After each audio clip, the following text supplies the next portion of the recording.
52 Americans were trapped in a terrifying nightmare, but 6 others were vanishing like ghosts into the dark streets of Tehran. On November 4th, 1979, a screaming mob of thousands climbed the walls of the United States Embassy in Iran. While their friends were being blindfolded and dragged away at gunpoint, 6 diplomats slipped out a side door into a city that wanted them dead. The group that escaped included office workers like Robert Anders and Kathleen Stanford. They were not trained soldiers or secret agents. They were regular people who suddenly found themselves in the middle of a violent revolution. For 6 days, they moved through the city in a desperate game of hide and seek. They stayed in empty houses and avoided the main roads where Revolutionary Guards were looking for any Americans who had escaped the embassy.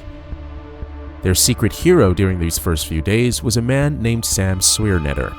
Sam was a Thai cook who worked for the embassy. He knew the city better than anyone. He used a clever trick to help the group stay safe.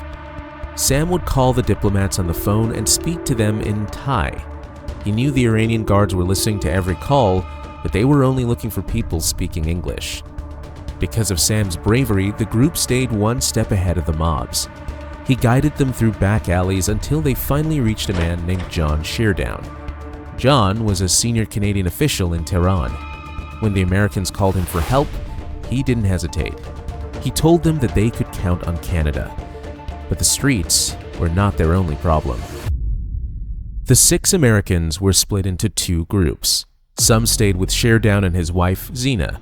The others went to live with the Canadian ambassador, Ken Taylor, and his wife, Pat. For 79 days, these 2 Canadian families turned their homes into high-stakes hiding spots. It was a life of total silence. The Americans could never go near a window. They had to keep the lights low and speak in whispers. The risk for the Canadians was massive. If the Revolutionary Guards found the Americans, everyone in the house would likely be executed. The Canadian wives, Zena and Pat, had to be very careful. They bought groceries from different shops every day, so the neighbors wouldn't notice they were buying food for extra people. They even hid the trash, so no one would see extra food containers. While the Americans played Scrabble to pass the time, the Canadian government was busy making a move that had never happened before. The Canadian Parliament held a top-secret meeting to change their own laws. They voted to give the Americans real Canadian passports with fake names and fake jobs. This gave the group a new identity, but they still needed a way to get past the guards at the airport. If you think staying hidden was hard, wait until you see the plan the CIA created to get them out. A master of disguise named Tony Mendez came up with a wild idea. He decided to tell the Iranians that the 6 Americans were actually a film crew from Hollywood. They were supposed to be in Iran looking for desert locations to film a new science fiction movie called Argo. For 40 years, everyone believed Tony Mendez went into Tehran alone to save them. But in 2023, the CIA finally revealed a secret they had kept since 1980. There was a second agent named Ed Johnson who was right by Tony's side. Ed Johnson was a language expert who spoke many different tongues. On their way to meet the diplomats, Ed and Tony actually got lost and ended up right in front of the captured U.S. embassy. Ed used his skills to talk to a Revolutionary Guard in German. The guard was so friendly that he actually helped the spies find a taxi. This secret detail shows just how close the mission came to failing before it even started. Once they reached the hiding spot, Ed and Tony had to teach the diplomats how to act like arrogant Hollywood movie stars. They gave them fake business cards and movie scripts. They even set up a fake office in Los Angeles called Studio 6. If the Iranians called the office to check, a real person would answer the phone and confirm the movie was real.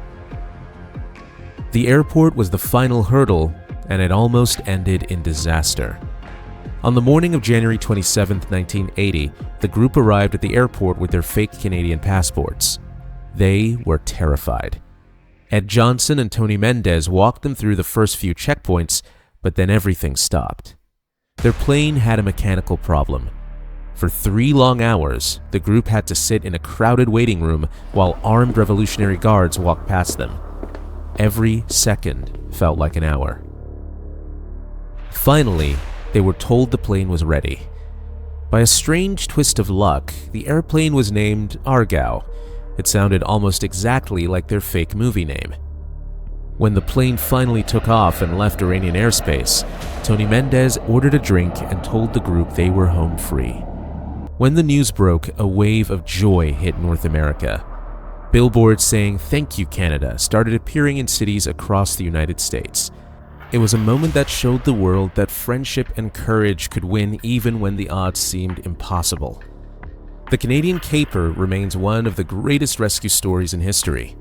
It was a time when 2 neighbors worked together in the shadows to save lives. Even though Hollywood later made a famous movie about it, the real story of the Canadian families and the secret agent Ed Johnson is even more incredible. It proves that heroes are often regular people who decide to do the right thing when the world gets dark.